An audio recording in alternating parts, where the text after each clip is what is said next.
Welcome to the Thunderegg and Crystal Mine. My name's Sam. Today you are off to Fossick for Thundereggs. So a Thunderegg's life started about 200 million years ago as a bubble of gas in lava from the old volcanic activity that we had in the area, okay? So if you can imagine that lava then cooling and hardening around those bubbles and forming like an outer shell, and then what's happened is the Earth put lots of pressure on that shell, which has forced it to crack open slightly and let the bubble fill up with different types of minerals. And depending on what minerals got inside the bubble depends on what colours and patterns we find inside the Thundereggs today. And we've got over 600 different types of minerals in the area here, which means no two Thundereggs are the same, and we don't know what's inside of them until we cut them open. It's a surprise every time. Now, when you're up on the mine, you're going to find them in a little pea size and smaller. We can't do much with them, but still a Thunderegg all the same.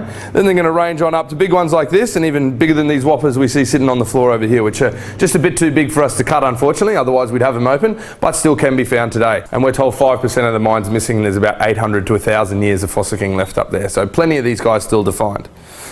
Now, shape-wise, more commonly you're going to find them in the round or roundish form as they started their life as a bubble, which only makes sense.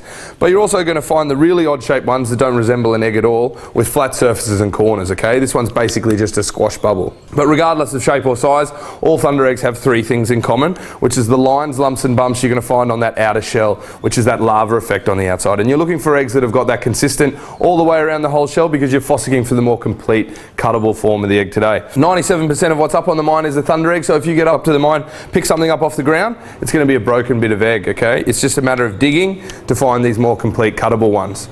So you'll know you have a complete cuttable one when, like I said, lines, lumps and bumps all the way around, or nice and consistent shape like these guys here. Unlike this one here, this is an example of a broken egg, not very consistent at all, should have been about this big, and you can clearly see the outer shell, and you've got the colours and patterns on the inside. Now your bucket is for you to fill up with whatever you wish from the mine, and if you're finding broken bits and pieces up there that you think you'd like to take home with you, then by all means pop them in your bucket and take them home with you. But just be aware we can't cut the broken ones, alright? They just shatter under our blades. We need these more complete ones to be able to put a nice cut through. But these broken ones still can look good in a fish tank, around a pot plant in the garden and so forth.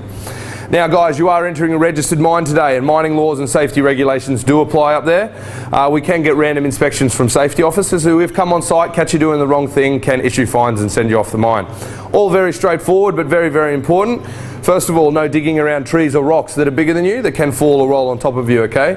No digging on any of the sloped areas, the embankments or the walkways. These can destabilise, particularly the walkways. No digging there. No digging beyond any of the fence lines. It's all fenced off for your safety, so please stay within the fenced areas at all times. And no running around up there, okay? That goes for the grown-ups and the kids. It is uneven, loose underfoot and steep in parts, and you can trip and fall onto these broken ones, which are sharp enough to give you a cut. Okay, so nice and careful on what you step. You'll get a pick today too. This is an adult's pick, but it is a pick and not a hammer. And you're not allowed to go up to the mine and break or crack any of the rocks open either, okay? It is dangerous. Some can shatter like glass and come back and cut you in the face and arms, and we're not wearing the protective gear for that today. So what you want to do is carefully dig out around the rocks, around the eggs, pop them in your bucket, bring them back so I can put a nice clean cut through with our diamond blades out the back. Now, picks can be dangerous too, so we just ask that everybody carries them in between their fingers like this, down by their side till they get up and start digging, okay? We can't have anyone swinging them around by the handle or doing the old seven dwarfs over your shoulder, okay? You can hit and hurt people near you, including yourself, so just be nice and careful with the picks, in between your fingers, down by your side till you get up and start digging. Now, you will get a bucket today too, and so long as the bucket is level to the rim or under when you get back, no dramas, no extra charges. Anything over the rim of the bucket or anything you want to carry back with you, you're welcome to do so, but just be aware that it will incur a fee of an additional $3 a kilo, and that's in mining royalties, whether you decide to take it home with you or not.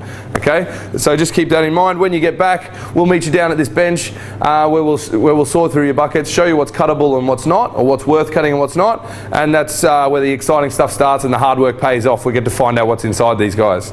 We start cutting at about the golf ball size for $4. You're looking at about $7 for a tennis ball and so on.